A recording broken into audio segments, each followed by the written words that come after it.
Somewhere in the Russian Arctic, a place few maps still name, lies a facility built for secrets that cannot be allowed to surface. Maximum security, no visitors, no name on any official roster. Inside one of its cells sits a man who claims to be from the year 2152. He arrived without warning, without papers, without any record of ever having existed. And every word he has spoken since has remained unchanged. Late winter, 2025. A remote Russian military outpost on the edge of the Kara Sea. Blizzard conditions. Visibility near zero. Security logs record an anomaly. Thermal imaging picks up a single heat signature moving through the storm. No vehicle, no tracks. Just a figure stumbling forward. Within minutes, reinforcements flank him from the snow. He is subdued, sedated, transferred to black site custody. His equipment is confiscated, dismantled, studied. Officially, he is listed as an unidentified trespasser. Unofficially, the questions have only begun. Corporal Marcus Hale, Canadian Forces Arctic Ranger, 2152. He describes a world where the Arctic has largely thawed, where methane eruptions have turned the ice into a graveyard of exposed rock and mineral veins, where nations that once negotiated now fight to the last breath over what little remains. The time travel development project was revolutionary, but due to diverting resources from the war to its development, the program was rushed and could only be tested once. Hale was sent back. One way. The mission? Bury a small device, a chronobeacon, deep in the permafrost, at precise coordinates.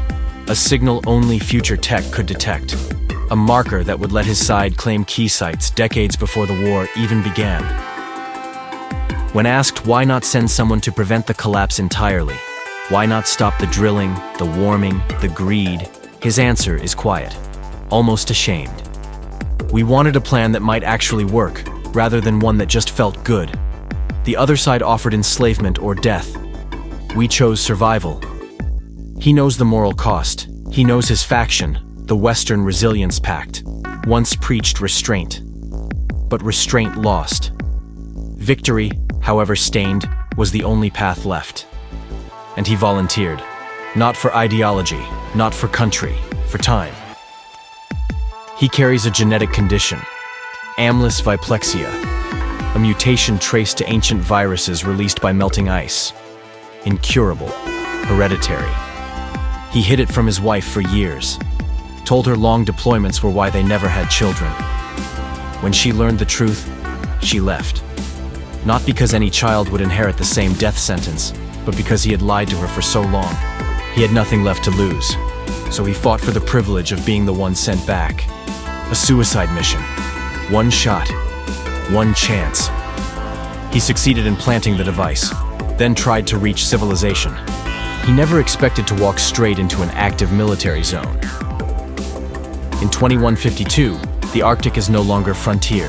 It is a battlefield. Two fractured blocks. The Western Resilience Pact. Remnants of Canada, the United States, parts of Europe. Adaptive tech. Biofilter suits against melt sickness. Aurora jamming fields that twist the sky into camouflage. Synthetic beasts engineered for reconnaissance. The Eastern Dominion Alliance. Russia, China, aligned states. Centralized, merciless. Methane harvesters that weaponize gas eruptions. Orbital mirrors turned into burning lances. Swarming nano-drones. The fracture began decades earlier. Climate tipping points. Refugee waves. Supply chain collapses. The global thaw accord dissolved in accusations and sabotage. Hale insists the signs are already here. He points to every new rig, every border incursion, every ignored climate report. He says we are walking the same path. Corporal Marcus Hale remains in custody. His symptoms progress as he described. Medical scans confirm anomalies consistent with his claimed disease. His story has never wavered. His gear, whatever it truly is, remains under lock and key. And the Arctic continues to melt. Whether he is a soldier from tomorrow, a delusional trespasser, or something else entirely. One truth lingers. He came back to win a war, not to stop one.